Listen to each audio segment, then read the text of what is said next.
Hello and welcome to the local campaign helping voters make an informed choice in the upcoming municipal election. I'm your host, Jeff Pickle from 570 News.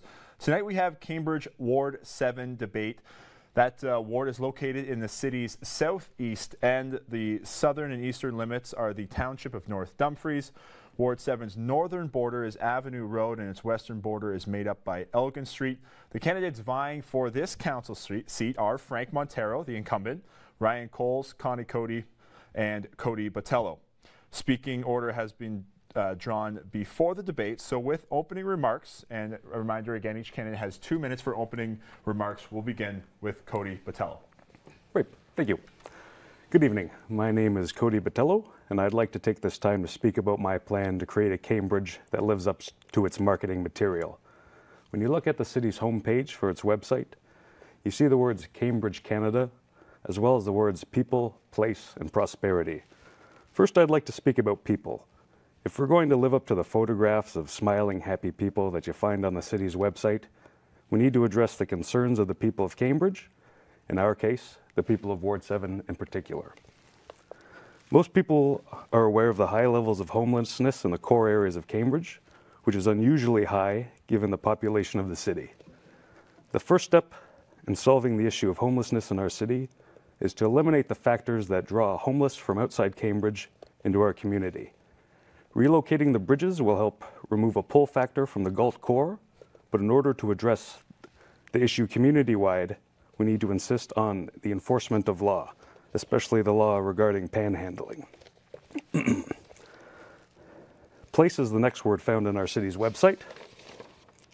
When I speak about place, I'm referring to property, physical places.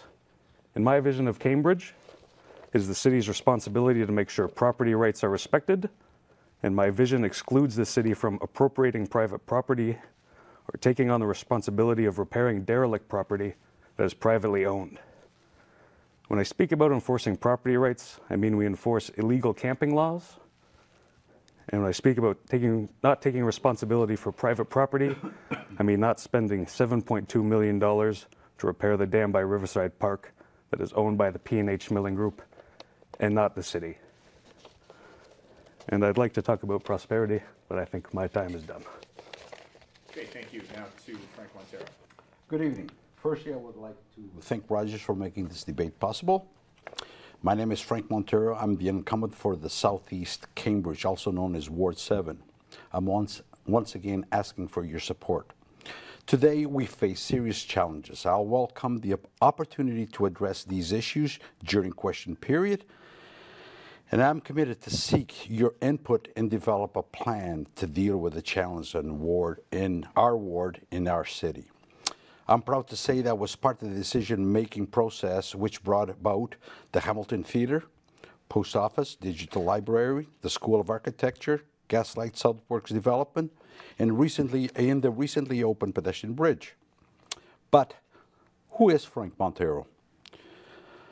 I'm a resident of Cambridge since 1966, 52 years. I'm the proud father of two fantastic kids who are no longer kids, and the grandfather of two wonderful grandchildren who I reaffirm my desire to create a better community. My professional career commenced with a 5-year stint as an architectural draftsman. From there, I went to be a proud member of the Waterloo Regional Police for 35 years as a frontline officer.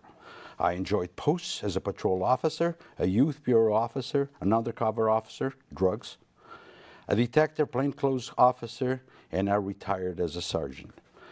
I'm a strong advocate of a safe, healthy community, and I understand the unique diversity of Cambridge. I'm proud of my Portuguese heritage. I recognize the city as a vibrant, prosperous community, and I will endeavor to maintain the quality of which the residents deserve. I'm proud to call Cambridge home.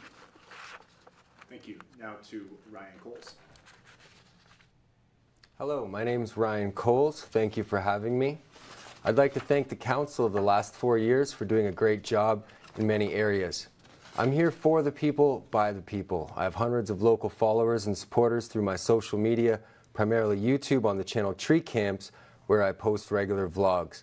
I attend local events, visit local businesses, explore the region and beyond, as well as documenting my work with the homeless and opioid crisis. I would like to see a more open and transparent local government that is more engaged with the community. I would like to see tax dollars better spent. I would like to see safety, accessibility, and opportunity for everyone. I think that some of the important issues that need attention at this time, among others and due to a rapidly changing world and economy, would be affordable housing and protecting our environment for future generations to enjoy. I look forward to continuing to make Cambridge a more desirable place to live. Thank you. And to Connie Cody. Hello, Cambridge. My thanks to Rogers and the Chamber of Commerce for hosting this event. My name is Connie Cody. As your neighbor living with you in Ward 7, we share a common interest, as your community is also my community. Being born and raised in this city, I have a genuine love and passion for my hometown. I am a wife, a mother, a grandparent, and a strong advocate on behalf of this community. My parents were a big influence in my life and taught me strong family values and work ethics. I'm just a small town girl at heart, but have the necessary skills to make a difference. There were many people in this community that suggested I run for council and be their voice for change. The final decision to run was after my granddaughter encouraged me further by saying my efforts could help even more people if I were to be elected. After high school, I worked full-time while raising a family, taking courses in accounting, business, social services, and computer programming. My diverse background, problem-solving, and strategic thinking skills will benefit me in the role of councillor. I am actively involved with the affordable housing concerns in our city and will be participating in discussions with the Assistant Attorney General and the Minister of Housing. For years, I have volunteered locally, and over time, I became more involved with city-related matters and joined the Cambridge Environmental Committee, as well as other committees. Children are our future. Decisions being made today have an impact on their future. We need to respect the taxpayer. We need to consider local businesses as they provide jobs in our community. While meeting people in Ward 7, many conversations have come up where they feel their voices have not been heard. We can accomplish so much more if we work together to build positive relationships and safer communities. I believe a councillor's role is to listen and to act on behalf of the people being represented. Thank you. Okay, thank you, candidates. We will now get into the question-answer portion of tonight's forum. I will remind candidates again that we'll have 2 minutes to answer each question. And for the first question, I'll hand things over to the president of the Cambridge Chamber of Commerce, Greg DeRocher. Thank you very much, Jeff. First of all, I want to say congratulations in putting your name forward for public office. It's not an easy thing to do, and I know you're all working very hard to connect with people in our community, so thank you for that. But also thank you for coming out tonight and giving us an opportunity to ask some questions and for you to relay your answers to the people, so thank you. Do you think our core areas are healthy and successful? If not, what would you do to change that? And again, we'll begin with Frank Montero. Yes, our core areas are in good shape, especially the Galt core. And so is the Hesper core, was just newly redone, all the streetscaping, and Preston is coming up with, it's starting this year. We have some issues, and the issues are the homeless people, and that is driving some people or making some people uncomfortable for the presence of their presence.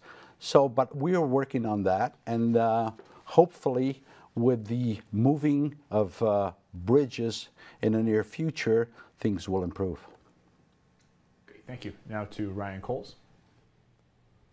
I think our downtown core areas are doing well, and they are on the up and up. We're on a good trajectory, but I think there is some work that needs to be done. Definitely the homeless and opioid crisis, which I've been tackling head-on the front lines of that in Cambridge, especially in the Galt area.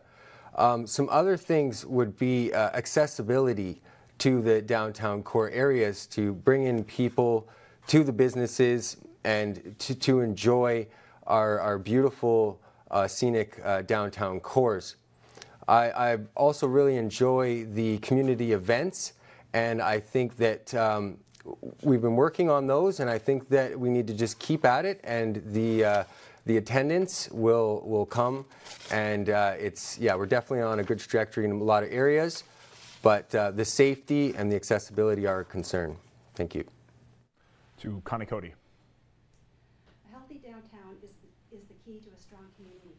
We currently have many struggles to overcome to ensure our core areas are kept clean and for residents to feel safe. Further investment is required to equally revitalize all the core areas in Preston, Hespeler, and Galt. Our municipality needs to focus on our core areas as budgets can no longer fund the sprawling municipal infrastructure. Our core areas are our history and contain landmarks, distinctive features, and unique neighborhoods that represent our past, present, and future. Our downtown areas have an important role in tourism, economic, and social development. Other issues that need to be addressed are the empty storefronts and lack of parking, which limit prosperity in our downtown areas. We have many multicultural events, farmer markets, movie nights, music festivals, and much more that builds a strong sense of community and appreciation of our unique and historical downtowns. Thank you. Now to Cody Botello. Thanks. I've worked in the downtown core of Galt for more than 12 years now, and over the past few years I think there's been a number of challenges to the businesses and residents that live in the area, namely aggressive panhandlers and people shouting throughout all hours of the night. And I think we can do better. And I think if we enforce laws regarding panhandling, we could stop it. Perhaps not entirely, but I think it's the first step to the solution there. That's all. Okay, thank you, candidates. And now our next question, coming off the end of that, the answers we heard, many people talking about some of the issues in the cores. The opioid issue is something that's happening in virtually every municipal agenda in Ontario right now. The question simply is, do you support an SIS or safe injection site in our community? If so, where should it be? And we will begin this answer with Ryan Coles. From what I've heard, I believe it's Toronto and Ottawa, the SIS, SCS has been a wonderful thing. It has had the wraparound services. It's had a positive impact on those communities. I think that for Cambridge, we are very unique and fortunate to have the 3 different core areas, but this also makes us more like 3 smaller towns than 1 large megacity. So I don't support the SCS for Cambridge unless if we are going to go ahead with that, if we decide to do that, then the hospital would be the place. What I've been looking at a lot lately, and I've been realizing that I have a lot of the same beliefs. I've been looking at what Portugal's been doing. We can look at that and see what not to do for how they got into their situation with opioids and homelessness. And we can also look at what they're doing now. And they have not gone with the SCS. I have the same opinion that there's other things that would have more priority and more benefit to helping the situation. Thank you. Connie Cody. Currently, the matter of ASSIST has been put on hold by the provincial government, and I cannot support ASSIST at this time, as it does not meet what I would consider a solution. Education, prevention, and rehabilitation is what will save lives and be a win-win for both the person and the community. We need a solution that will protect the community as well as provide care. I will be a strong advocate and work with all levels of government for effective and efficient solutions for lasting recovery from addiction. Even if the hospital becomes the designated site for ASSIST, there are not enough wraparound services currently to adequately provide the long-term care necessary to achieve successful integration back into the community for these individuals. There are other alternatives that could be included in the discussions, like rehab centers that model after long-term care retirement homes. We need positive solutions to battle the opioid crisis, not contribute to it. Overall, the solution requires a broad approach to include cooperation from all levels of government. Cody Botello. I do not support safe injection sites, and I don't think enabling addicts is going to solve anything. Thanks. Thank you. Yes, I guess that's unanimous. I was one of the 2 councillors that went on a couple of road trips to see what other cities such as Montreal, Ottawa, Toronto, and London, the places we went to. I didn't like what I saw. SISs or SCSs, call it what you want. It's not what we need. An SIS, sometimes I think about it as like you have a highway with 3 lanes and you designate a lane for impaired drivers. It's the same thing as an SIS. You're just enabling someone. And sometimes they divert from that one lane, impaired drivers do, and that's what's happening with our addicts in the course. They are affecting the way of life of other people. Yes, we need as a rehab, a place where they go to treat themselves, not feeding that addiction. I call it feeding the beast. Like SIS, SCS, you're just enabling people to continue on that way of life. It's like someone that has a bad knee or a bad hip that needs surgery, and you keep going to the, you keep taking pills in order to fix the problem or to alleviate the problem, but you're not fixing the problem. That's what I think about SIS. And we need as a wraparound service, and if we're going to have one of those, it'll be at the hospital. Okay, thank you, candidates. I'll now turn things back over to Greg DeRocher for the next question. Property tax is widely known as one of the most unfair taxes there are. It's based on the perceived ability to pay. Individuals retire, their income goes way down as they now are on a pension, yet their property taxes continue to rise. What will you do to approach the massive, complex city budget and ensure your one principal responsibility of being a good steward of the public purse is front and center? And we'll begin these answers with Connie Cody. I believe we need to bring a new balanced approach to governance. Our city has $1 billion of assets. We have over $70 million being invested at a negative interest level. We have enough excess cash to pay off the debt where the city is being charged 4% interest. Knowing all of this, why are the people facing higher tax increases? Change is needed. I am committed to ensure smarter management of tax dollars and project management, respecting the taxpayer and providing a city that works for you. Tax increases significantly above the rate of inflation continue to threaten the livelihood of the city and homeowners. We need to focus on core city services and infrastructure and look at successful solutions. Working together with council and staff to be fiscally responsible, improve processes, and ensure transparency is prudent management. We need to have budgets that can be balanced and reconciled and be open and transparent. My background in finance and working with multi-million-dollar budgets and reconciliations is the proven leadership and experience I would bring to council. Thank you. Now to Cody Botello. Well, tax increases are one of the most important issues in the election. And I think that we can do better. Tax increases should not exceed the previous year's growth in the consumer price index.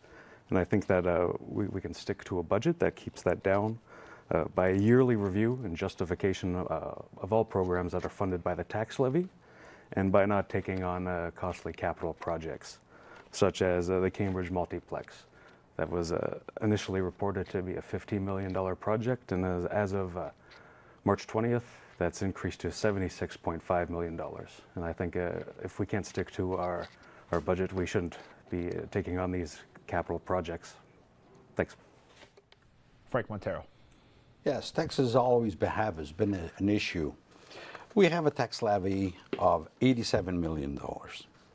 We have a gross budget of $125 million, and our water and sewer is $66 million. What people don't realize is, for every dollar that comes out at City Hall, 49 cents goes to the region, 15 cents goes to the school board, and we're left with 39 cents as to work with that.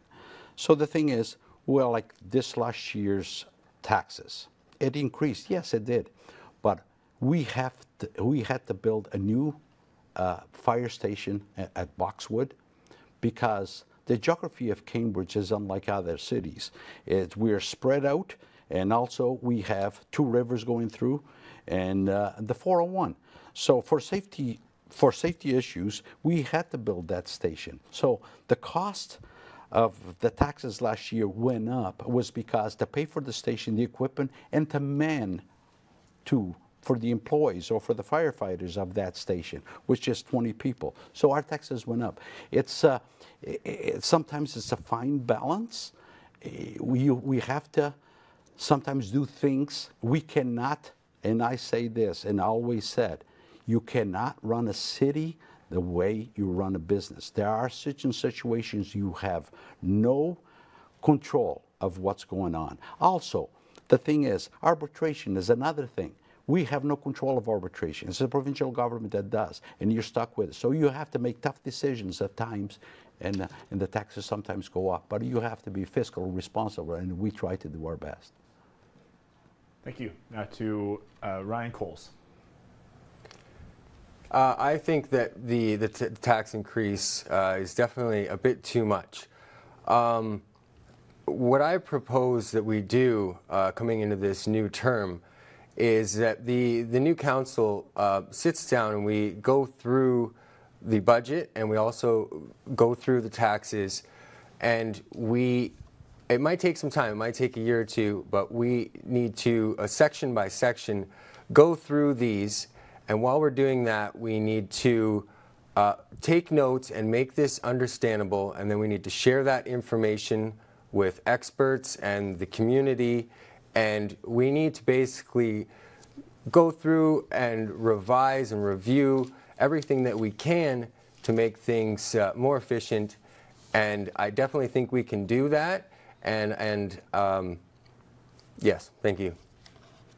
Thank you, candidates. Our next question will stick with economics, and I would like to ask, how would you help council develop a strategy for bringing new business to the city, and particular to your ward? And we'll begin these answers with Cody Botello. I think the best way to attract businesses is to keep taxes low. And that's really what's going to incentivize businesses to move to our community.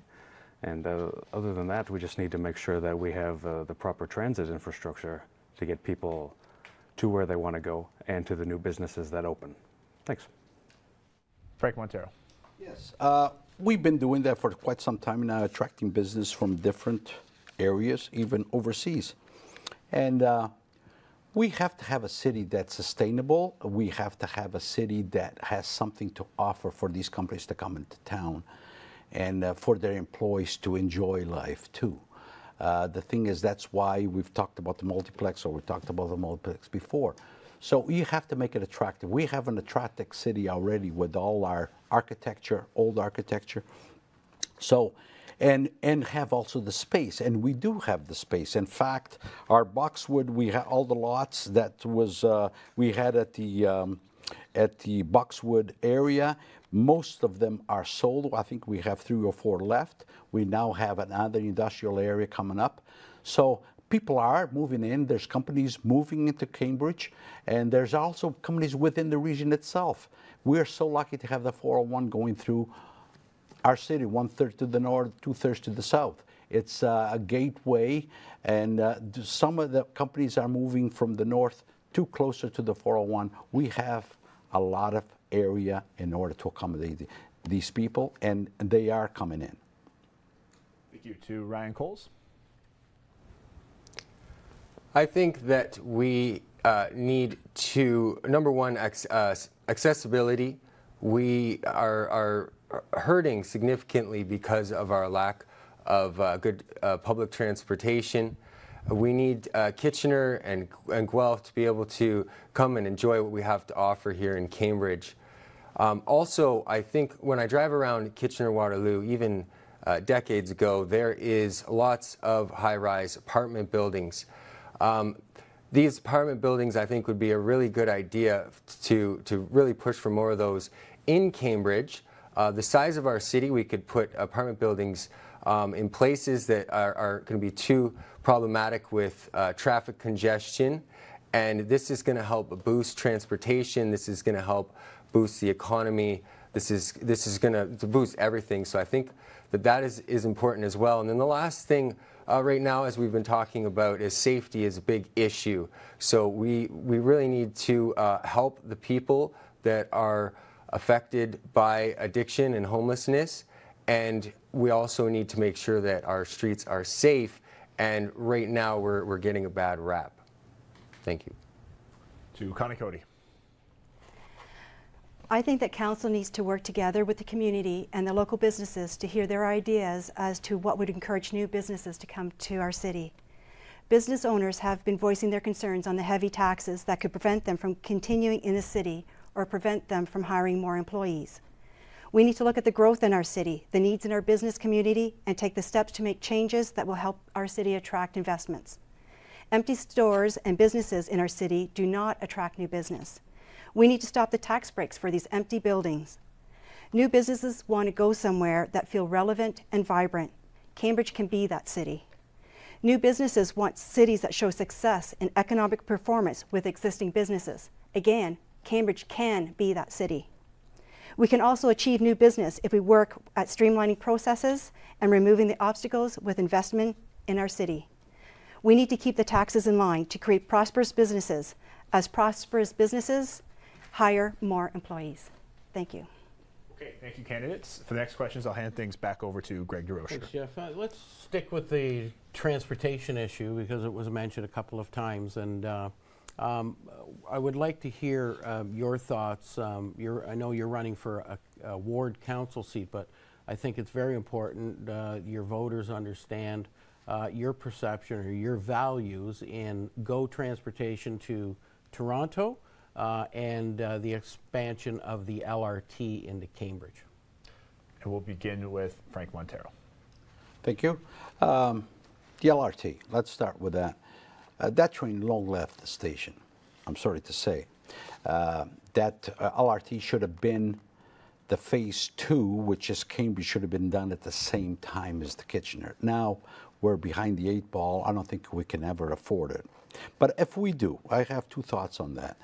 The way they have it now designed to go, first of all, a lot of people in Cambridge don't want the LRT. They're probably better off with fast buses. But if the LRT was to come to Cambridge, not the route that they have so far, what I've seen so far, which is up Eagle Street, which people don't want it, or behind the Eagle Street. That LRT should come down King Street to Bishop Street. If it is an LRT, you go up Bishop Street to Hesper Road. Look, if we look at what it did to Waterloo and Kitchener, all the construction boom, what happened over there, the same thing would happen to Preston, the Preston area, because Preston has not changed. I walked the beat in Preston in 1975 when I first started, and the same storefronts, King Street, has not changed over the years. So that be, if we go LRT, that's the way to go. But buses, I don't think we could ever afford it. Buses would be the way to go because, again, the way our geography is, we're too far spread out. Going from mall to mall is not really, people want to go to that place of work. So that when they get to Conestoga Mall from Cambridge, where are they going to go? They get a taxi to go elsewhere. So buses is the best way to go. Okay, thank you. Now to Ryan Coles. I think that transportation is such a vitally important part of growth and prosperity in a city. The city that I envision Cambridge to grow up to be is a very accessible place with lots of public transportation. For the LRT, it's coming, so we need to make sure we get the most out of it. I definitely agree with Frank that it's going to be very good for Preston and the whole city to come together in that way. We definitely need to make sure that we have easy, rapid access to Kitchener and Waterloo because it takes quite some time on public transit to get there. And then we really need a quick access to Guelph, Milton, and Toronto as well. We need to take advantage of our location, and transportation is very important. Thank you. Now to Connie Cody. I personally cannot support the LRT at this time. I do not feel the ridership would justify the cost. I would support a smart rapid bus transit system, as this would give more flexibility to better meet the needs of our city. as well as being more cost effective. I would also support enhancing GO Transport within our city to accommodate the many residents that commute out of town. The proposed location for the LRT will cause hardship for businesses in the area during the years it will take to build. Studies done by the University of Toronto have shown that it would take over 3 decades to offset the carbon footprint from the construction of an LRT. After much research, reports are showing that the total environmental cost is not as green as it might seem. So overall, GO Transport and rapid buses is the solution that best meets the needs of our city. Thank you. Now to Cody Botello.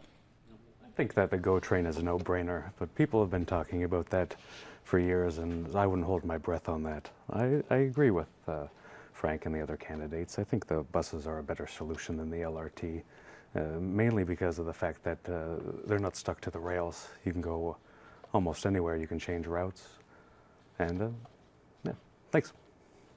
Okay.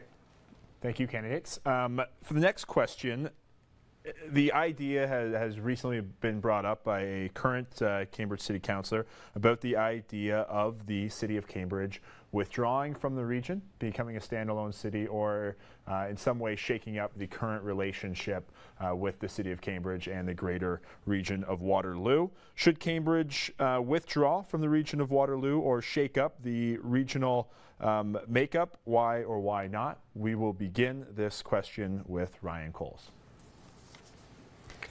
I would definitely have to do more research to make a definite decision on that. But from what I've heard, it would cost a lot of money, and from my perspective, I don't see a need to do that at all.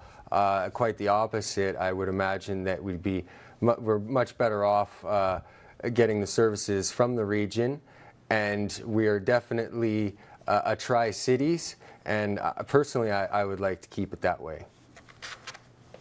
Thank you. To Connie Cody.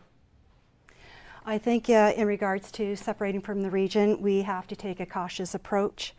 The idea of standalone city is actually not too bad of a one, with so many people with their fear of amalgamation with the region and the feelings that we're having that we may lose a lot of our choices within our own city. However, before we move forward on that, there is a lot of review and a lot of research before any educated decision could be made on that. So I wouldn't be able to give you a proper response to that without further information. And but you know, looking at a service board to oversee everything for the distribution of all the services within the region and the city would be something of interest to consider. And if we combine the other townships and counties who wish to join the City of Cambridge, then there might be opportunity. And if we look at the 49 cents per every dollar that's going to the region coming back into the city and redirecting it, there's a plausible chance that it could work, but a lot more research needs to be done. Okay, thank you. Now to Cody Botello.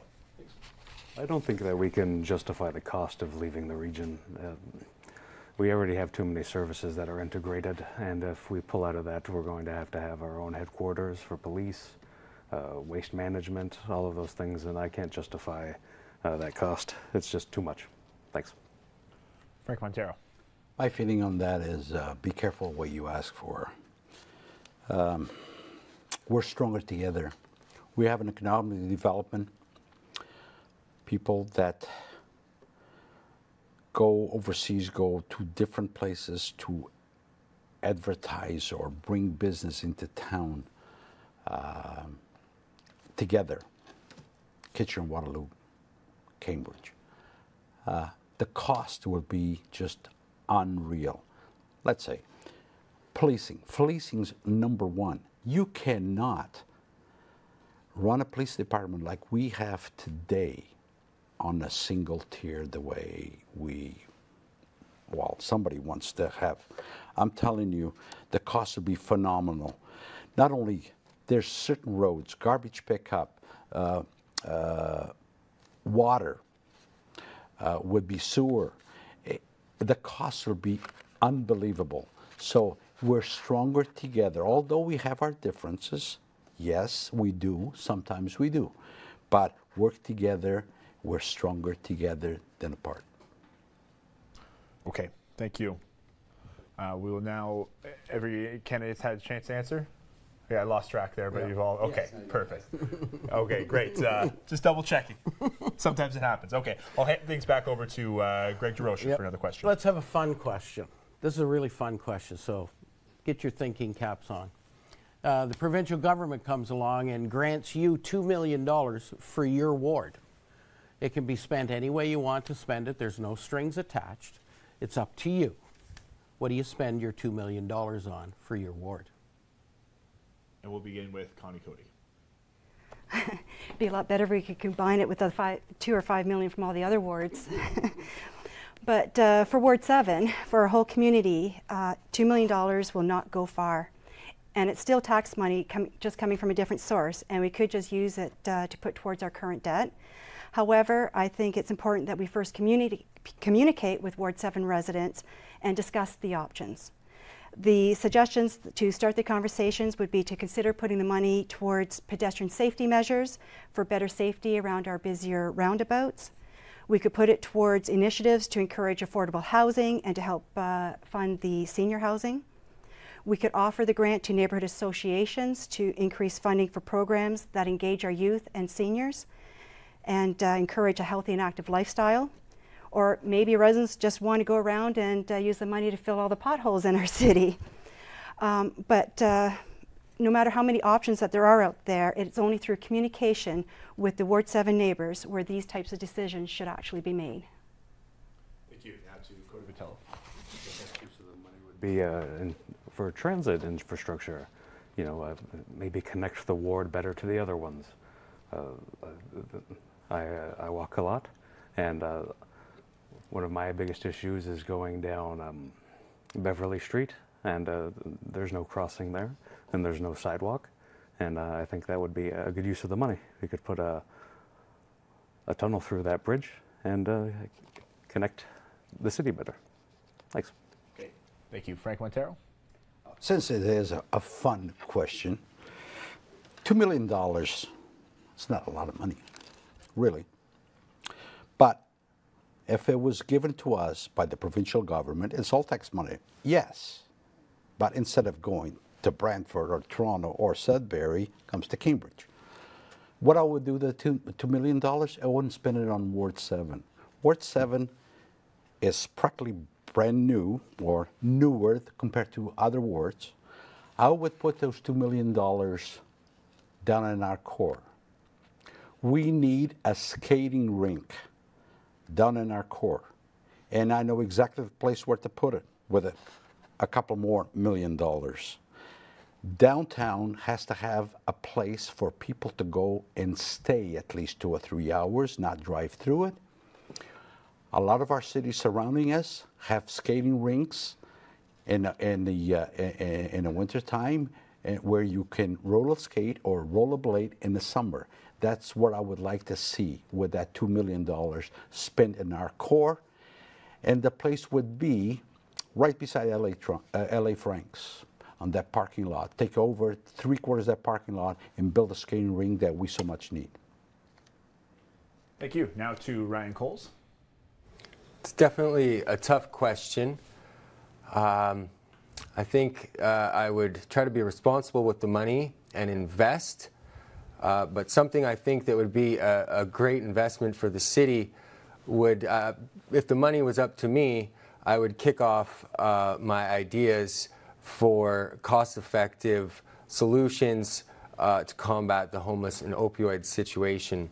I would definitely use that money to get the help to the people that are suffering from addiction and homelessness. And the situation is evolving. It's getting worse. It's attracting predators. People are being victimized in many different types of ways. I think right now that would be the most important thing to do with that money. And I am confident that we can make a significant positive change in the region. And I hope we can do that. Thank you. Okay, thank you, candidates.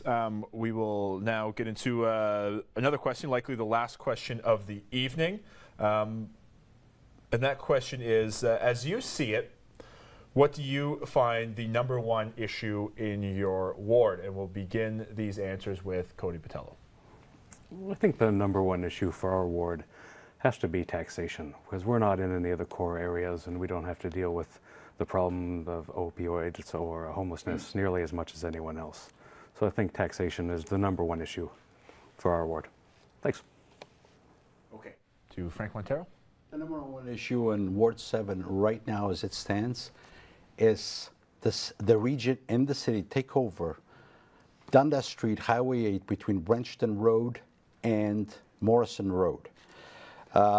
We have developers waiting to build homes on the northeast of the highway, and us taking over that portion of the highway so we can have access to those lands is the most important. There's about 3,000 to 4,000 houses going to be built on that area, and in order for us to build, we have to take over Highway 8 between Brenchton and Morrison Road so we can install our infrastructure so we can service these lands and have access to these lands.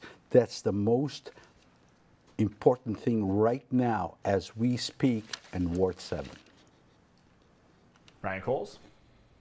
An important issue that I think would help all around, and I mentioned this earlier, would be affordable housing, and I think that apartment buildings would be a good idea, and maybe we could find something in Ward 7 or other areas in Cambridge.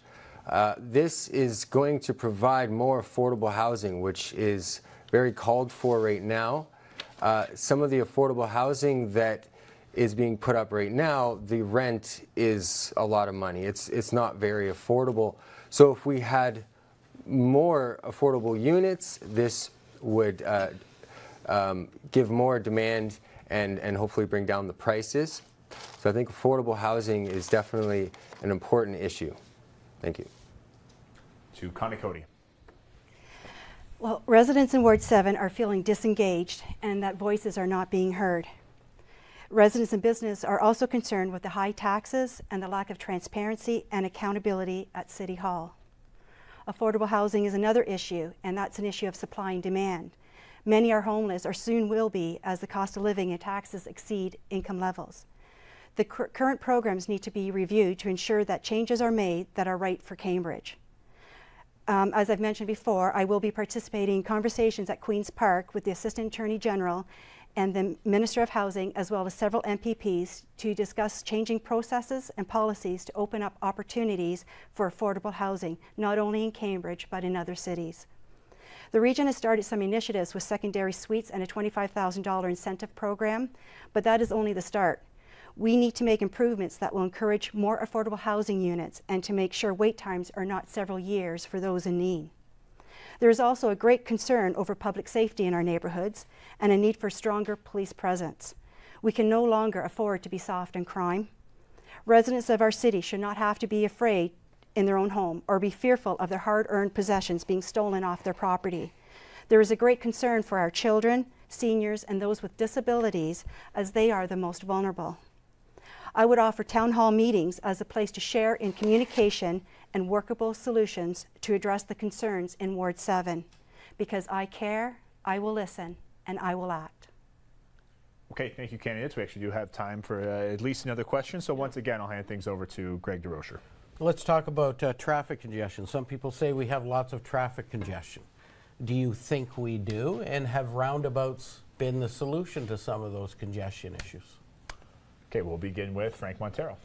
Not a problem. Roundabouts, I was one of the first, even in the last election. A lot of people were against them. That's the way to go.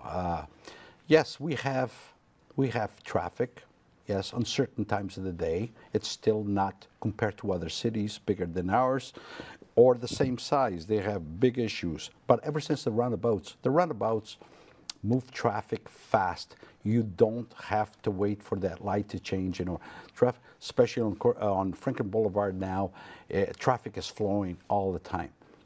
So roundabouts, I'm a great supporter of roundabouts, and as we built the city, continue to build out, I'm an advocate for more roundabouts. Traffic, yes, is an issue, and certain areas, again, it's because of the geography of our city. We have a bottleneck at the Delta, and everybody knows. Again, it's because of our rivers, because of the 401, and so it is a problem in certain areas. But it's getting better.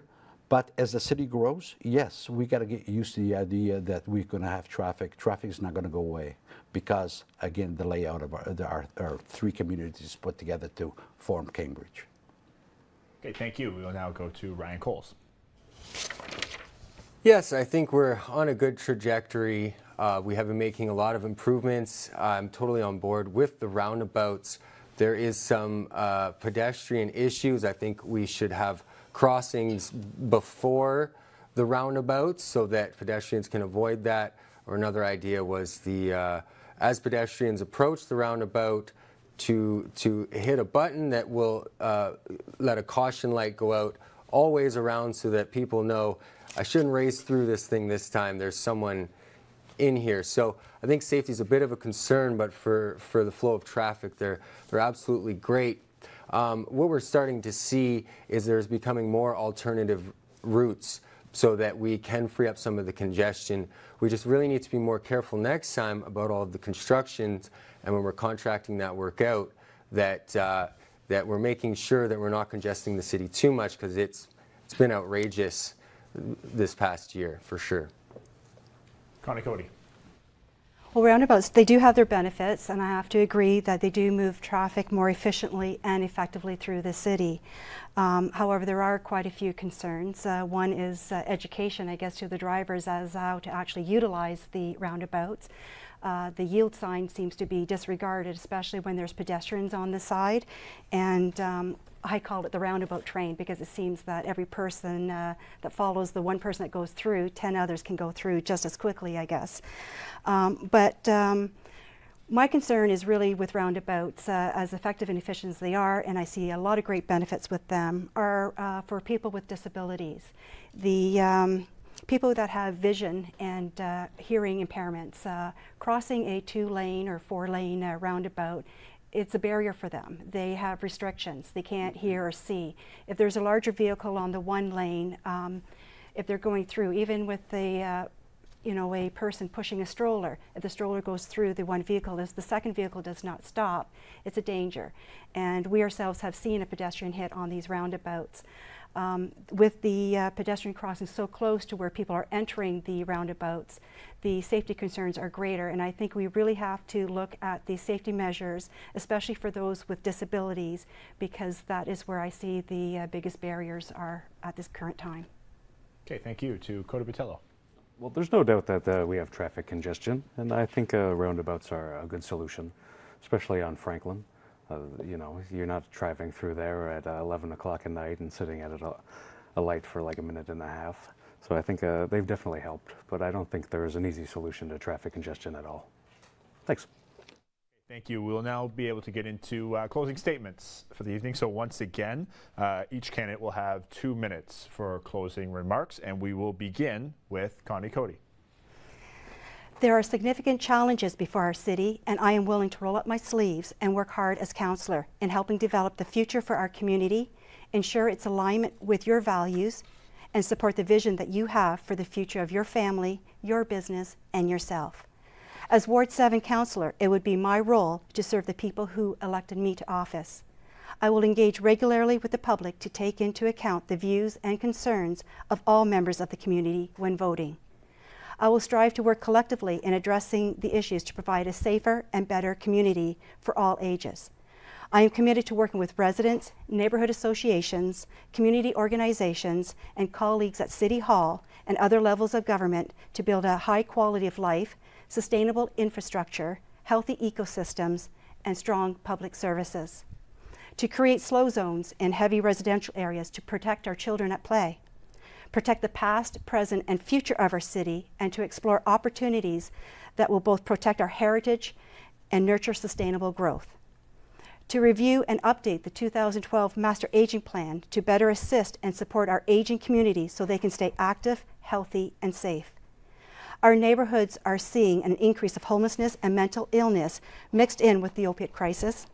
We need to ensure that individuals with mental illness or suffering from chronic homelessness have their specific needs met to ensure they have access to integrated systems of care, education, and rehabilitation.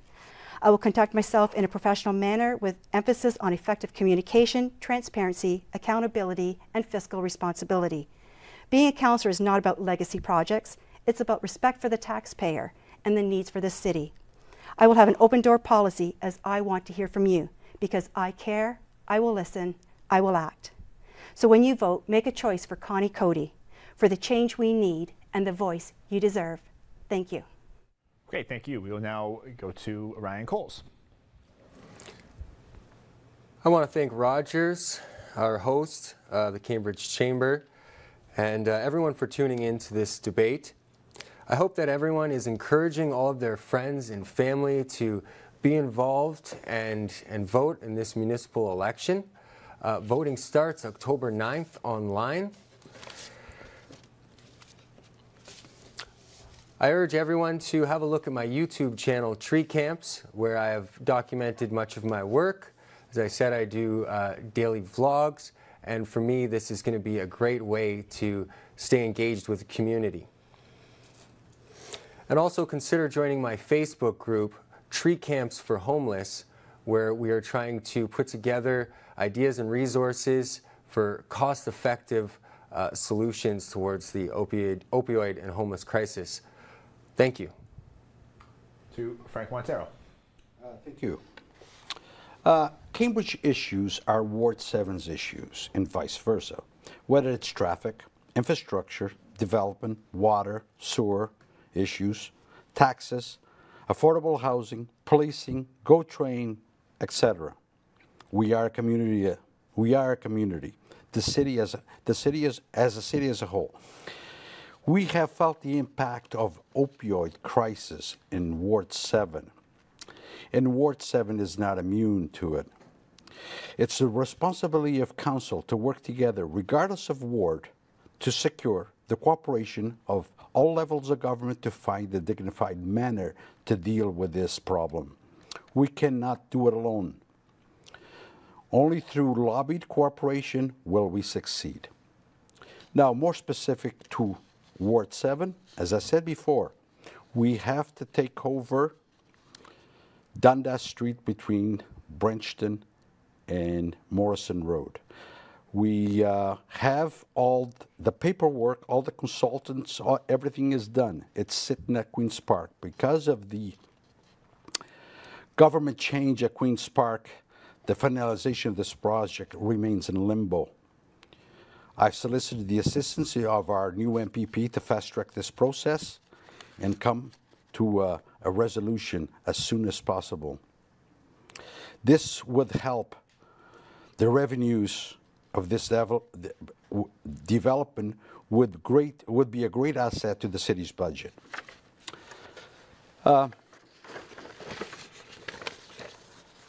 If you're new to Ward 7 or the city of Cambridge and have not been keeping up with local politics or what's have been going on, in the last 8 years, as your councillor, I've been quite vocal at City Hall and many different issues. I'm proud to say that I'm upfront, straight to the point, and sometimes blunt, in making my opinions known. I continue to strive to make this city much better than what it is. Thank you, Frank. Apologies, we exceeded the 2-minute limit there, and we will now go on to Cody Botello. Thanks. I just want to take this opportunity to encourage you to go and vote either online or in person. Thanks. Okay. Thank you, candidates. I want to thank you all for taking the time to be here tonight and to chat with us about these very important topics. And as Greg mentioned off the top of the show, to putting your names on the ballot and taking that brave step into the public domain. I would also like to thank all our viewers for watching this debate and any other debates can be found on rogerstv.com as well as on YouTube.